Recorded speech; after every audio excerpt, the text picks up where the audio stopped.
Welcome to the CannaBiz Success Show. If you're a cannabis company owner or operator who's ready to scale your business, grow your profits, and plant the seeds to take your business to new heights, this show is for you. We'll share expert insights, industry trends, and actionable strategies to help you blaze a trail of success in the cannabis industry. Well, welcome to the Cannabis Success Show. Today, we're going to get more into cannabis sales and marketing, that side of the business. But really, we're talking about Wendy Campbell, Wendy, because we're so thrilled when we saw that we got you on the show. So everybody wants to know everything about you. If you've been at a conference, I know I can speak for myself. Is like I try to track you down, but somebody's always talking to you. So it's just good to finally capture you here. I um, appreciate that. It's true. Nonstop at those events.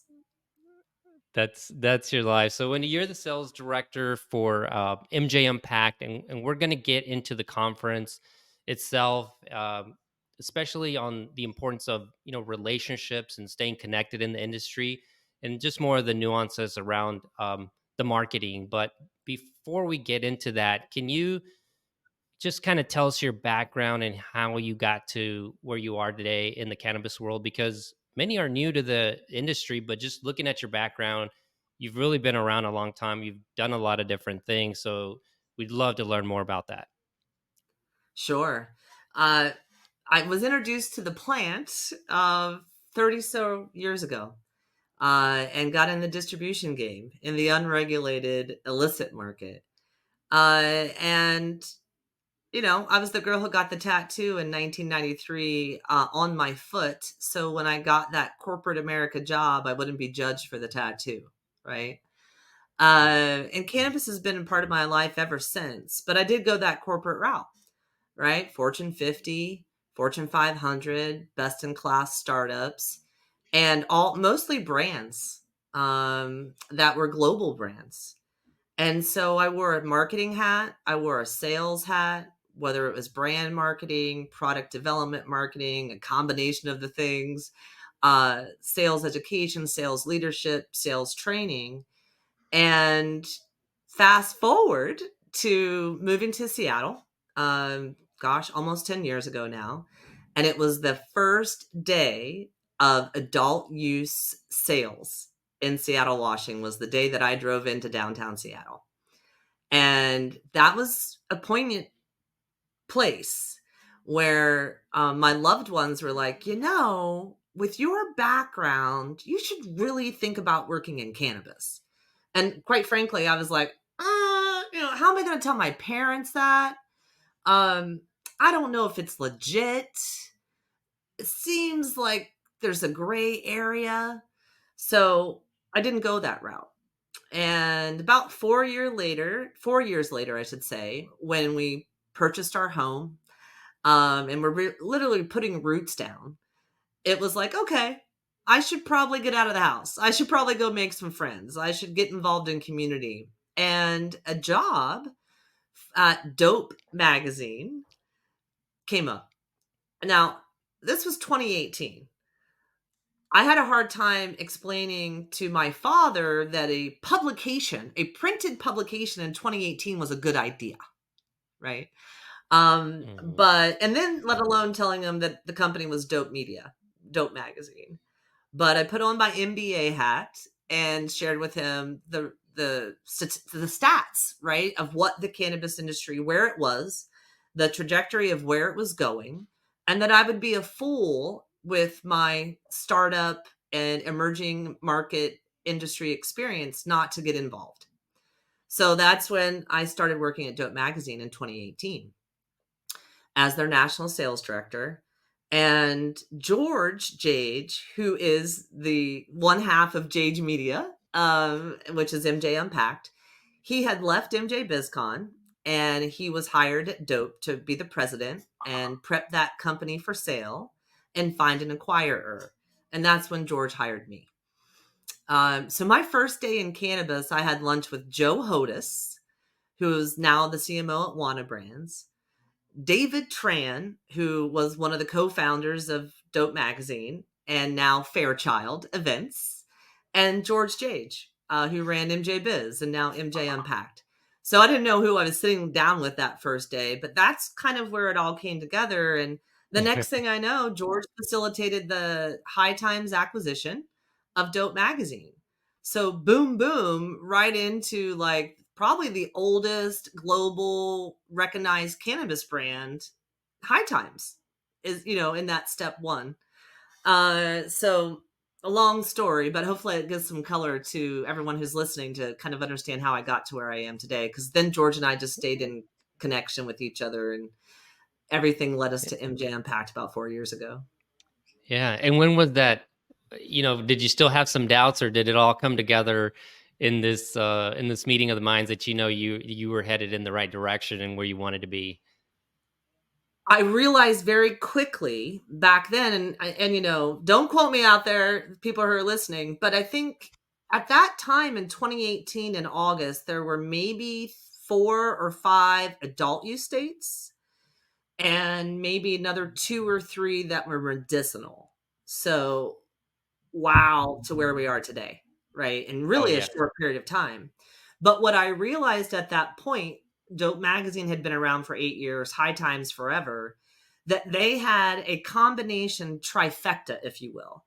They had consumers, they had brands and retailers, and they had ancillary supply side companies all wanting to participate, readership, sponsorship, event activation. They were a hub for education, marketing, and sales for the entire industry, including the consumer.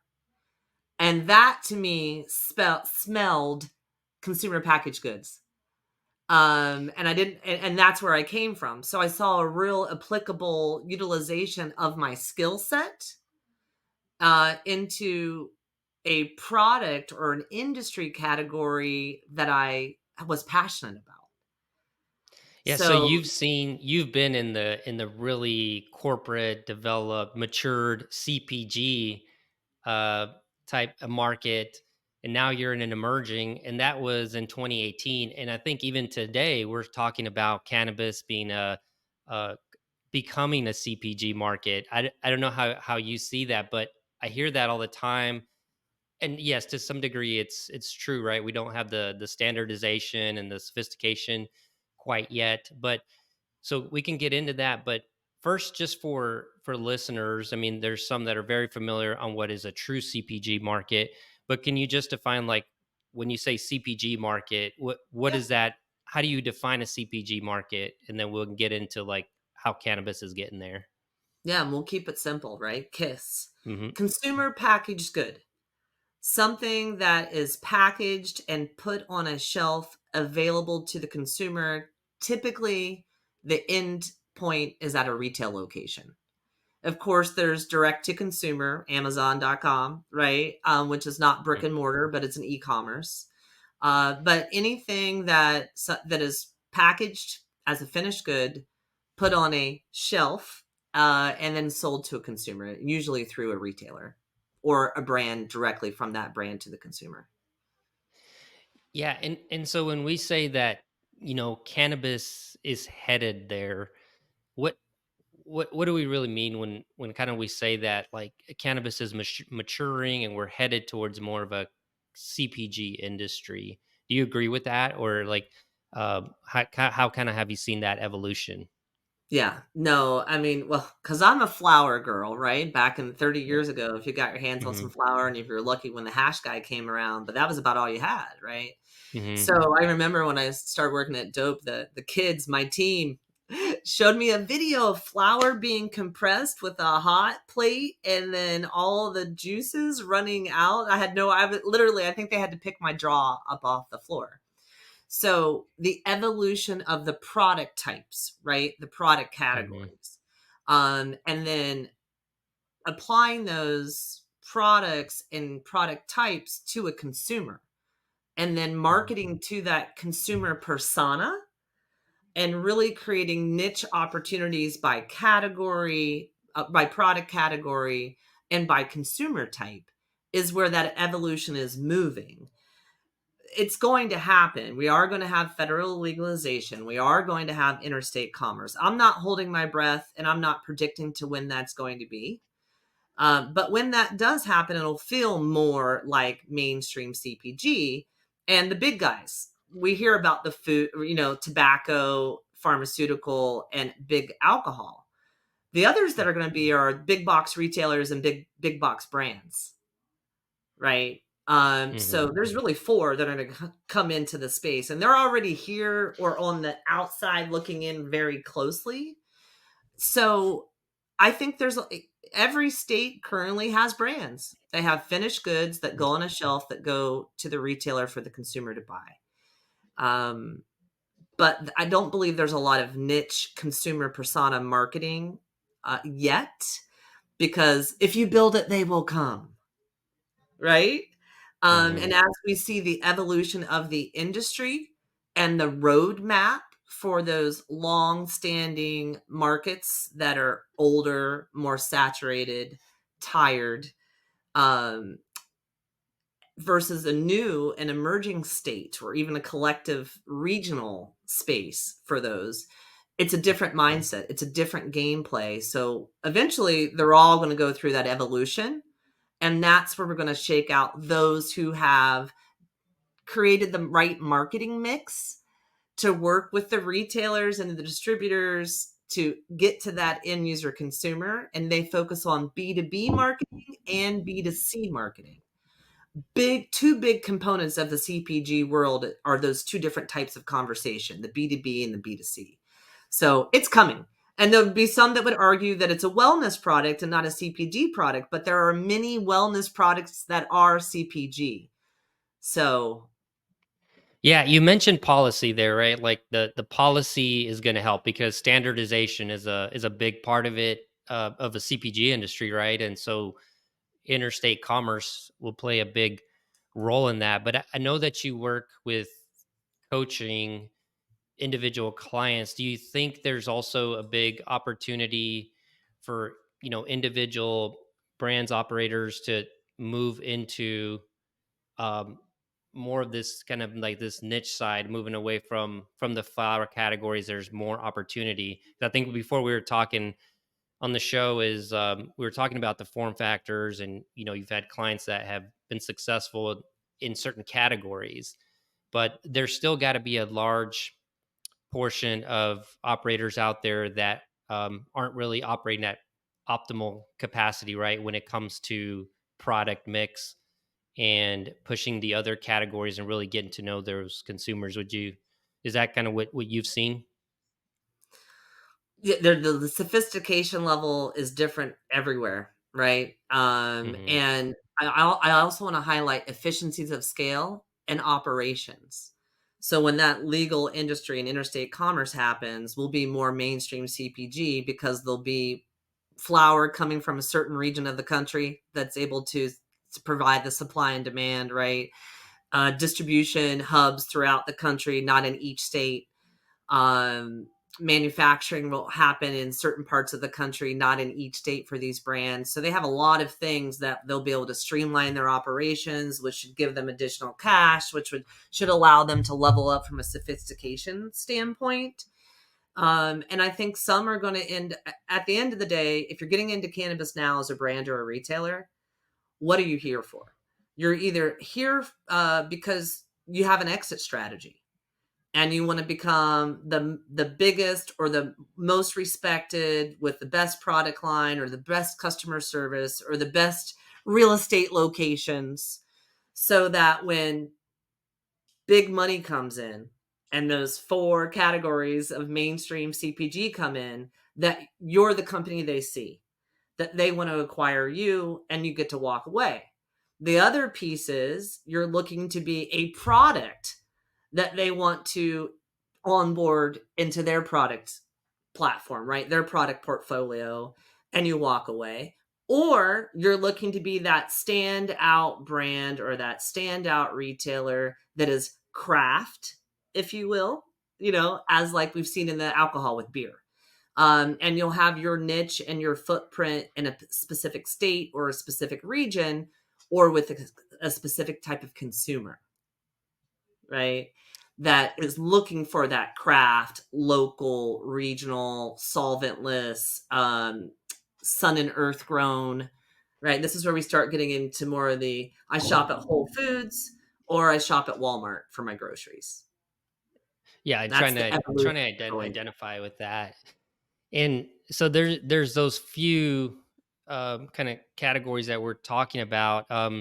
What about, like, what do you see in terms of the consumer changing? Because those are all the things that could help move towards more CPG type industry. But um, how do you see consumer shifting? Do you see that as like more dramatic? Because you got to get ahead of that to be successful, right? And how the consumer behavior might change, preferences.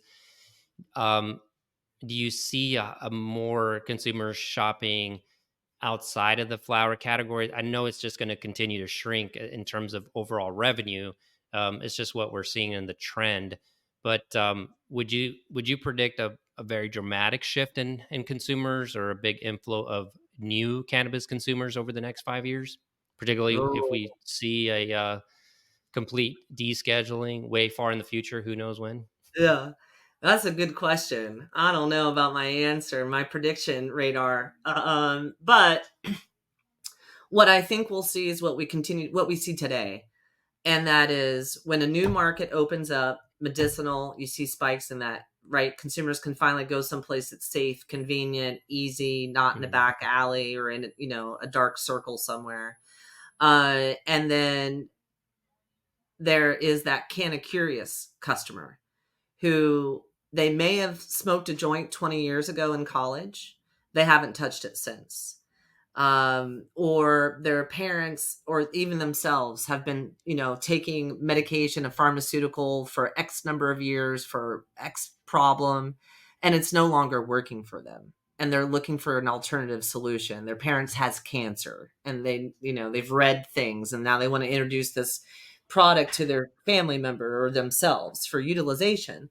So that's going to bring the can of curious in and destigmatization, right? That you don't have to worry about your boss or your company finding out that you utilize cannabis, whether it's for recreation, adult use purposes, or for medicinal purposes. So that federal legalization is going to remove that stigma, and it is going to drive consumers into retail stores. But I also think the retail stores are going to expand to who they are. And it won't just be the dispensary, right? It'll be anywhere and everywhere where you can buy a CPG product on the shelf as a consumer is going to start out maybe with a small footprint, or a store within a store, if you will, destination within their store, similar to like you find the natural products aisle in a store, right? You're going to find the cannabis products aisle in a store. And that's where we're going to really start to see that adoption of the normalization of what cannabis is. Now, I don't know the length of time that it's going to take to that, even when the light switch changes over to Mhm. federal legalization. But yeah, the consumerism is going to adapt to that. And it will happen naturally. And then, just like everybody's CPG, you'll be fighting for the attention of that consumer, right? Is it the Coke or is Mhm. it the Pepsi? Is it the smart, chocolate covered candies, or is it M&Ms? And you'll have that good, better, best kind of product differentiation versus what we see now, where, THC often leads, get the most THC for your dollar. But we're going to have more Mhm. refined consumer with the continued education of the difference between a distillate or a rosin or a Yep. resin, etc. So the big piece about all that, honestly, Guillermo, is education. Oh yeah. Yeah, and I think we have a lot of work to do on that. And even for the operators themselves, like I walked into I always tell the story, like I walked into a store, and this was here in Texas. Is obviously like a unlicensed store, and the kid was just like, this is good stuff, it's really high THC. And I was like, well, you obviously don't know me as a consumer, and that just really may work for a certain demographic, to just try to sell someone on high THC. But that's really not the path to grow your business or to be more profitable long term. What But is the I want effect, right? That's a good question. Mhm, What is the effect you're after? mhm. How do And you I want bet, to use he wouldn't have been able to tell me or educate me or talk more right. on that, right? He Good was point. just saying Good it point. works good. He might have said something like that, right? But we have a lot of work to do on destigmatization. And for some listening, it may be obvious, right? Why is cannabis wellness? Many people still don't see it that way. Um, was there a point? You have a long history with the plant. You may have not seen it as wellness at the very beginning, but when was the point in your journey where you started to see cannabis more as a wellness or as medicine, Yeah, there's perhaps? a great question because I will Mhm, say every day, all day that I am a recreational user. That's how I got started with cannabis. And I didn't know it at the time. And honestly, it probably was, I know it was at least 20 plus years of using cannabis before I could say, oh, you know what? I do. There are true, like verbally say, there are medicinal benefits to cannabis, and I benefit from those.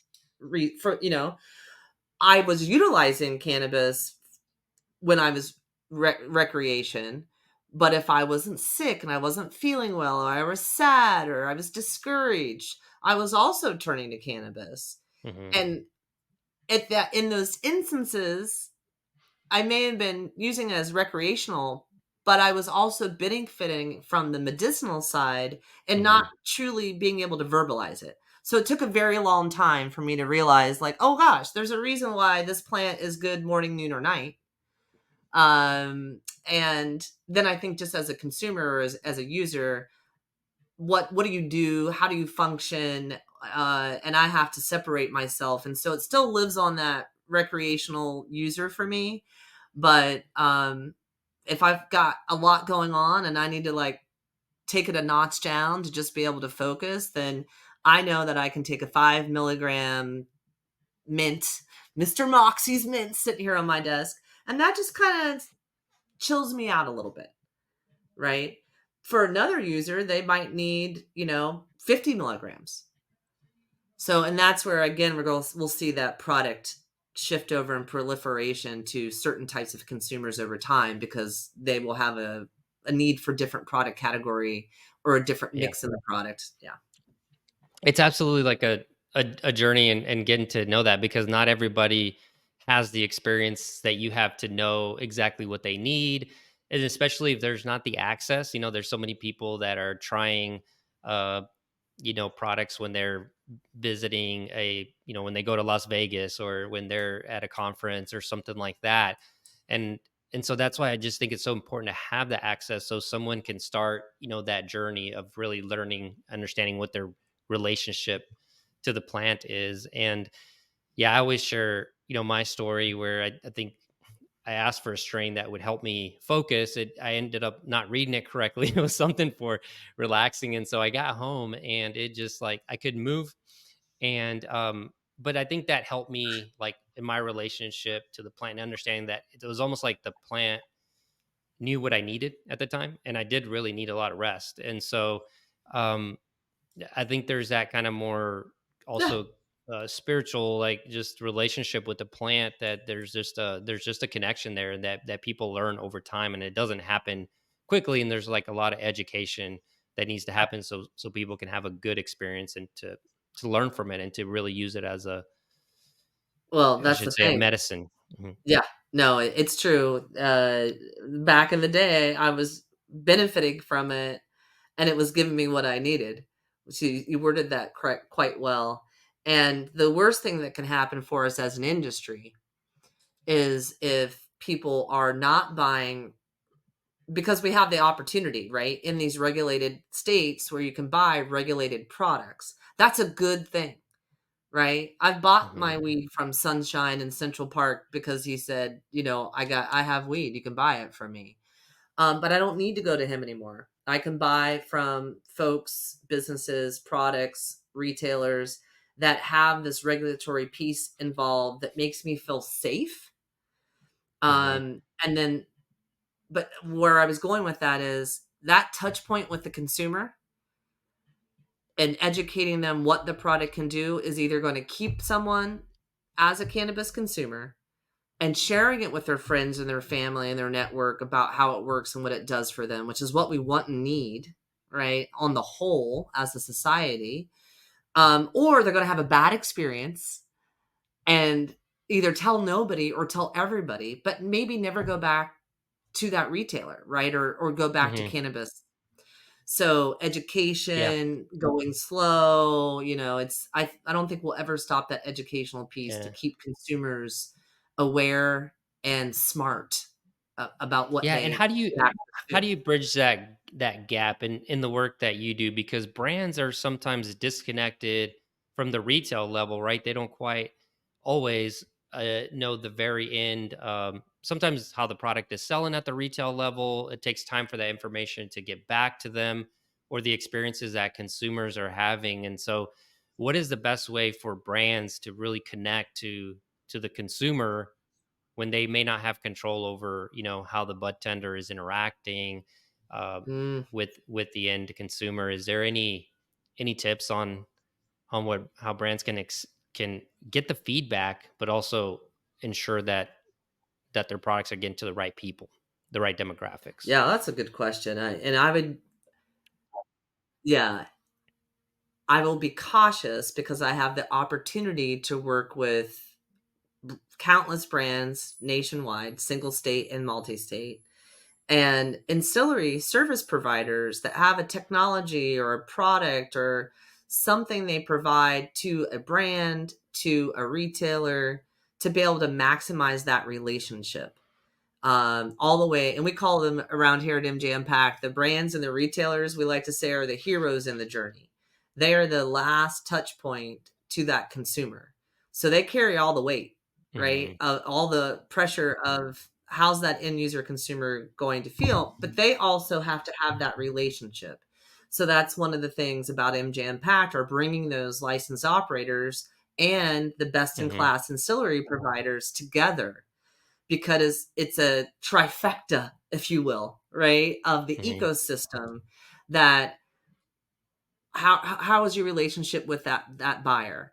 What Absolutely. technologies are you Yeah. utilizing to capture the data? I mean, I've seen some pretty amazing stuff in the pipe that supports bud tenders, supports the consumer, supports the brand, the retailer, AI, um, transactional AI, picking up everything that's being said and not necessarily attaching it to any particular human, but an interaction. And then what can be learned from that data in those interactions to how better supply education to the consumer, or how better as a brand supply information to the retailer, the bud tender. There's so many touch points that benefit from open conversation, dialogue, and utilization of technology, touch points, and data. And that takes all of them working in sync. And I think it's about picking the Yeah. right choice for where you are in that ecosystem. So I mean, that's a Yeah, and can I of think worms right and there I for. think yeah, and I think you answered it in that in a sense, there's a lot of technology. AI has to be a big part of it today, but there's no shortcut to relationships, right? And that's a big important piece of it, to connect the brand and retailer. And I think that's a great segue into what you do with MJ Unpacked, right? And so MJ's been a great conference, and a unique conference, and in that it really puts all the right people in a small room, right? And I say small because for a conference, it's a good size, but it's not so gargantuous that you get lost. And it's also, I think, all the decision makers are in one room, right? In a great mix of people. So can you talk a little bit about MJ Unpacked and what makes it unique from a conference standpoint, and how you connect people? Sure. Yeah, I mean, you did a great job. So thanks for that setup with how you kind of see who we are and what we do. MJ Impact is intimate for sure, and we're always going to focus on the quality over the quantity. And we have our unique value proposition, which is we're the first and only national event in the cannabis industry that caters to the specific needs, and some would call it an exclusivity, to licensed operators. That THC CPG brand, light asset model included, right? A retailer, a vertical distributor, delivery service. We've added in science and research professionals and accredited investors. And then we bring select best in class ancillary companies that provide services, technology, products to those categories of business type. And we qualify so that there's no other event doing that on the scale that we do it nationally in cannabis. So by doing so, we've got to the point where if you're not a manager or above from a licensed operator or an investment piece, you can't buy a ticket. You can't come in the front door and walk the show floor, right? You need to qualify in one of those categories as a manager or above. We're now at 61% of that intimate audience in that room that you can navigate, that's not gigantuan and overwhelming, are C-suite executives. So they're decision makers with purchasing power that are there to move not only their businesses forward, but the industry forward. So there's, the feedback we get is it's a very curated audience. Every conversation has legs. And that is, it's really hard. I mean, how do you meet your next best client, right? How long did it take for you and I to meet? If we can remove the number of steps it takes for cannabis companies to meet, to spark that connection and create that environment where it's comfortable, and it's happening, that's what we want to do, because we know how many steps it takes to meet our clients. So eliminate the steps, bring the right people into the room so they can have the right conversations that can lead to potentially a collaboration or a transactional revenue, on either side or both sides, is where we are with the industry. And, CPG, if you look at mainstream CPG, the biggest events in any industry, food, gift, toy, game, electronics, fashion, are about brands and retailers. So we're that of the cannabis industry. And I could tell you, like we attended last year, and it's not a small room, but it is a room. It's just common sense. The more reasonable the space is, where people can actually bump into each other, the more conversations you're going to have, and that does happen.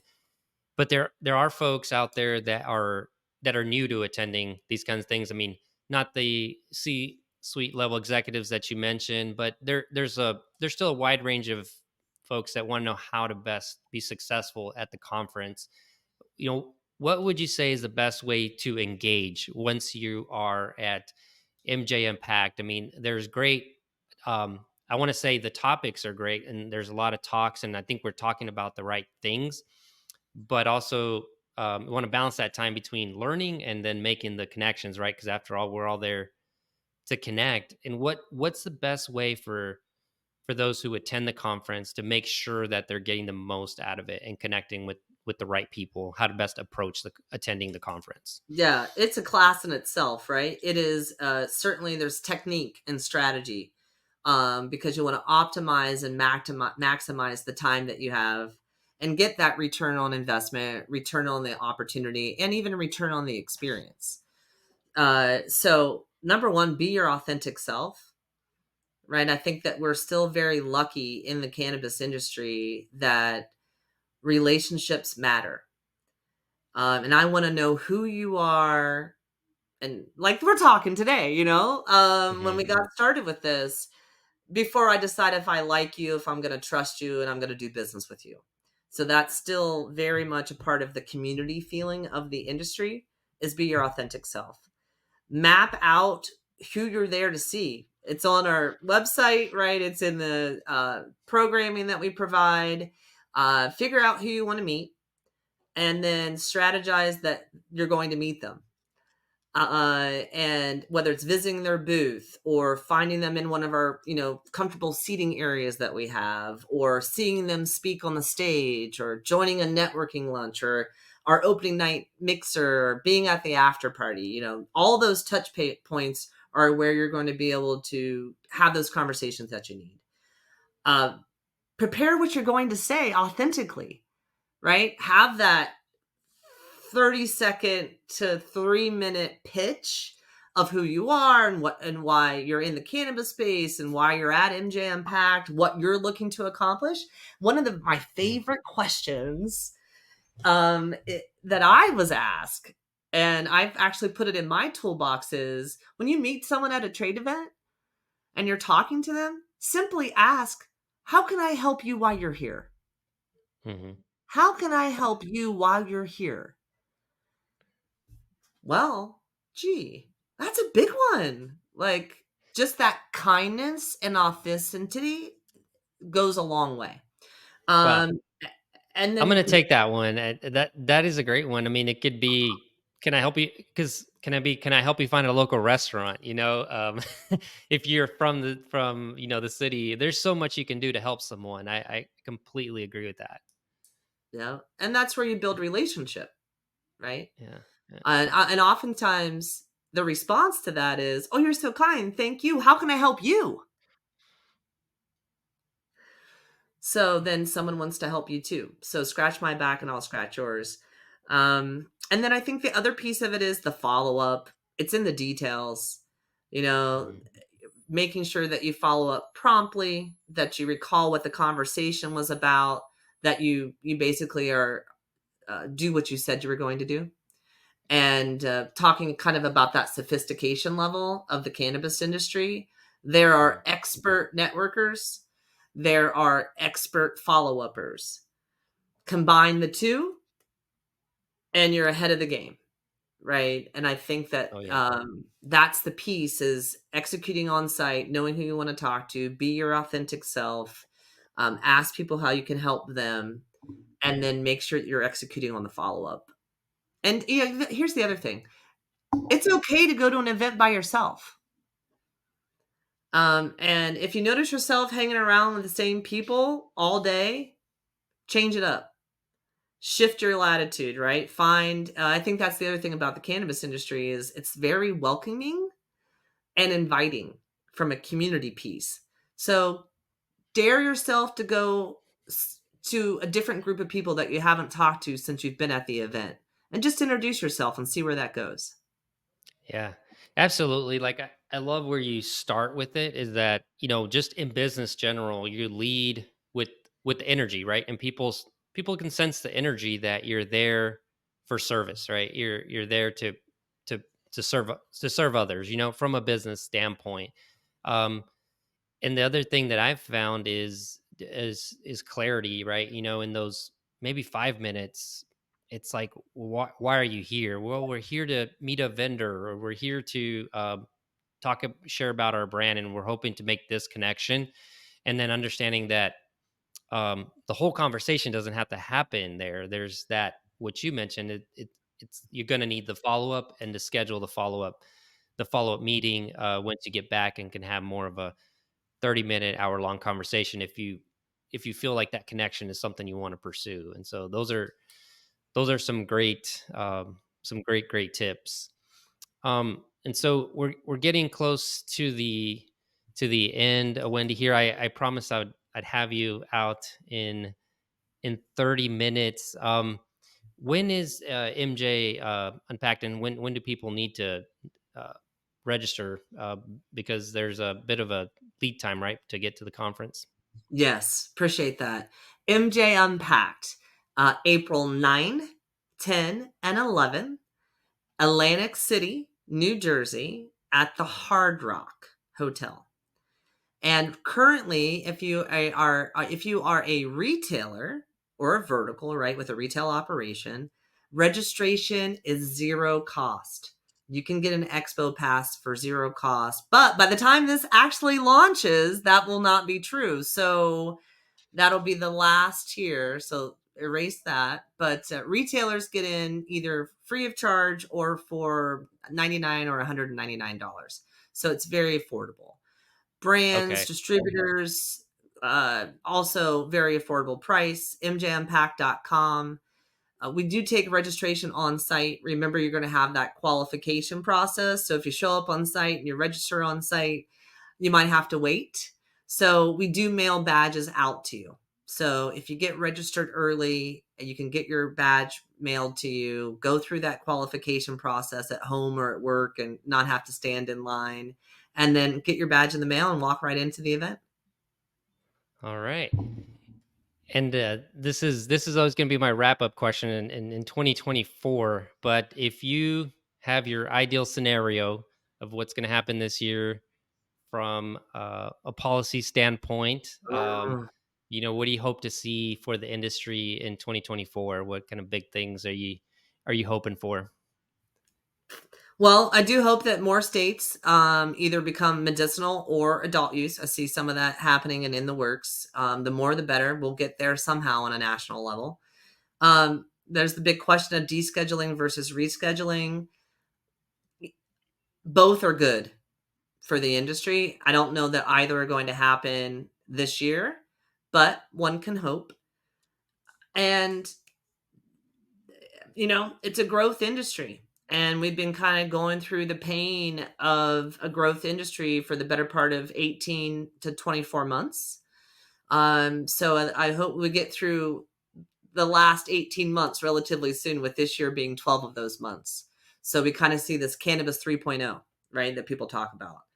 And mergers and acquisitions are a good thing in a growth industry, and that's what's going to happen. And we're already seeing that. We're going to see a lot more of that in 2024. Yeah, the benefit being a little more scale, right? Sophistication, and moving towards some of the things we talked about, earlier in the conversation about CPG. And so, yeah, we've talked a lot. I think our listeners are really going to benefit from this. There's so much we can talk on sales and marketing, but I really think the punchline was the relationships that we talked about and how to connect with people. And then you even shared some tips on, how to be successful that in person in a conference, because we're moving more and more into a virtual world. I think, we're a virtual CFO, but that doesn't mean that we don't connect in person, and we see each other often.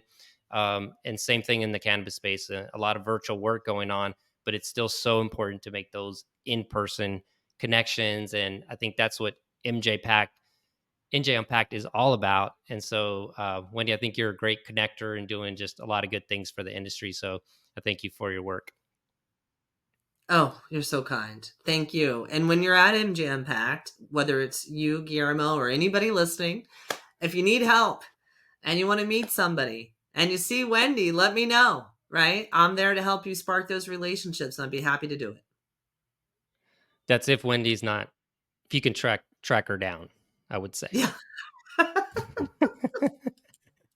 And Wendy, where can people connect with you or find out more about what you do? What's the best way to find you?